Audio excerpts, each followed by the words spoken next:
All right, Telemantros, this is Symbolic, responding to your video, The Presumption of Atheism, a project that you worked on in collaboration with Veritas 48 and with Dawa Films, and I've sent responses to them too. You primarily focus on negative atheism, so uh, what I'm saying will sometimes pertain to positive atheism, but mostly to negative as well, or in focus, whatever. Just to start off, when you walk into a room and you present a belief to people, and you say, "I believe that you should believe this. This is true. I believe this is true, or this is true," and then people will naturally say, "Well, tell us why you believe it's true." Um, if they remain unconvinced, and they neither believe that it's true nor disbelieve that it's true, but remain unconvinced, that is not an unviable position. That is not untenable. That position is the position of being unconvinced. It's the condition people started off in, really. So it's not really fair to say, well, it is not tenable for you to be unconvinced, or to be unconvinced of what I say, or unconvinced of the opposite of what I say. It's just not. And it is not tenable to say, you must prove me wrong, or else your being unconvinced is unviable. It's not so. On the topic of proving people wrong, if in mathematics, if a direct proof is not workable, either it's not possible, and that's not a possible solution path, or it's very impractical, it is permissible to use an indirect proof. And in an indirect proof, you assume the opposite of what you're trying to prove and show that through logic it leads to a contradiction, an absurdity, and then you are justified in rejecting the presumption, and the presumption was the opposite of what you wanted to say, so you have negated the not, and you have basically proved what you set out to prove by assuming its opposite, and showing that led to an absurdity. That's indirect proof. Now, when you come in with a belief that is very, very mysterious, and when you say, for instance, that at least empirically, on the grounds of empiricism, this cannot be tested directly, you pretty much force people into indirect proofs, at least on the empirical level. And I don't know if there's such a thing as an indirect empirical proof. I never thought about that. But in any event, you're sort of leaning things towards people dealing with indirect proofs, or proofs by the negative. And it's perfectly acceptable. People do not have to make a positive assertion to prove something to be false. Now, is it proper debate etiquette for people to bring forward a positive proof of some sort? Yes, maybe it's a proper etiquette, and maybe it's desirable, especially if they tend to make what appears to be on the surface, at least on the surface, a positive claim, as the strong atheists do, the positive atheists who assert the belief that God does not exist. This is a positive claim. However, it is a positive claim regarding the negation of a concept, so that adds subtlety to it, and I'm not sure whether the same rigors of responsibility apply. I have to put more thought into it.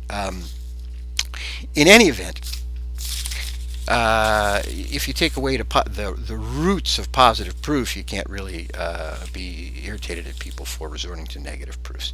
You say the non-belief of atheism requires justification to be a viable position.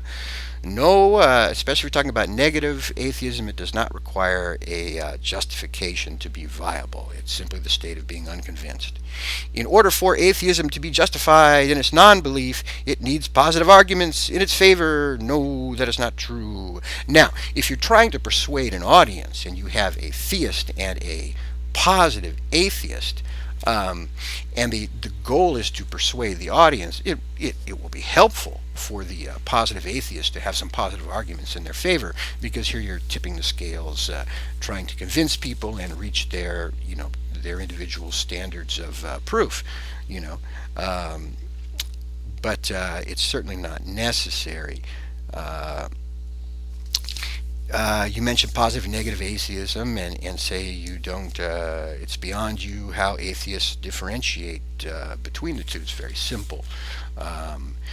Atheism, the strong atheism or positive atheism, is the opposing belief to the theist position. It is the belief that gods do not exist.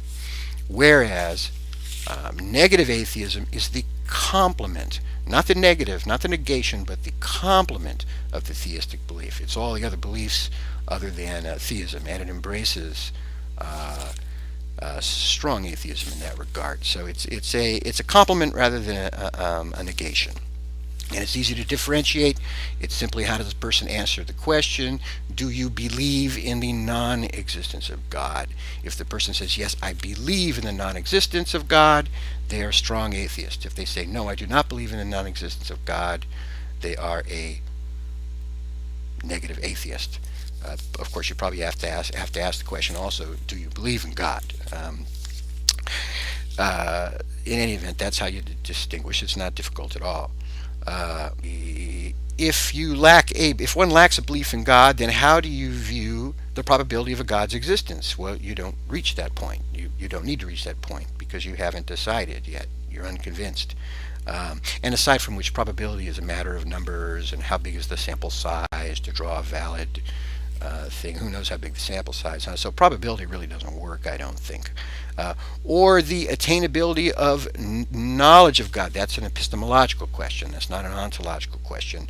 How does one view it? As I say, you're unconvinced. You don't progress to the point where you ask that question. If you decide that God exists, then you can ask that question. Then that will determine whether or not you're an agnostic, whether you believe it is possible to have knowledge of God's existence or the essence of God, God's essence. You say the unconvinced position of negative atheism is in no way clear. Yes, it is clear. It's the unconvinced position. You could also characterize it as this. Then you break down a dichotomy. On one side of that dichotomy, you have the strong atheists. I'll let them answer. Then you have the negative atheists. You say that I'll answer that. You say that it is a non sequitur. Actually, what you're describing is not a non sequitur. A non sequitur is, for instance, if I state the two premises, all Athenians are Greeks. Socrates was an Athenian. The proper valid conclusion is therefore Socrates is a Greek or was a Greek. If instead I conclude that Socrates was a chicken, that's a non sequitur. But instead what you describe is answering a different question or answering the wrong question. You say the question is, do you believe in God? And negative atheists respond, I lack a belief in God. Actually, no. Their response is, no, I do not believe in God. I also do not believe in disbelieve in God, but I do not believe in God. You're confusing the definition of negative atheism with the response to a question. So you can't compare those two. You kind of did a switch there. So that's not valid. What you've done there. The insufficiency of physical evidence. I agree with you that the lack of empirical evidence does not disprove the existence of God. I think it can be evidence to imply or to lead one to, a little grain in the scale that says that perhaps God does not exist, but I certainly don't think it constitutes proof. You mentioned a number of hypotheses, alternate hypotheses.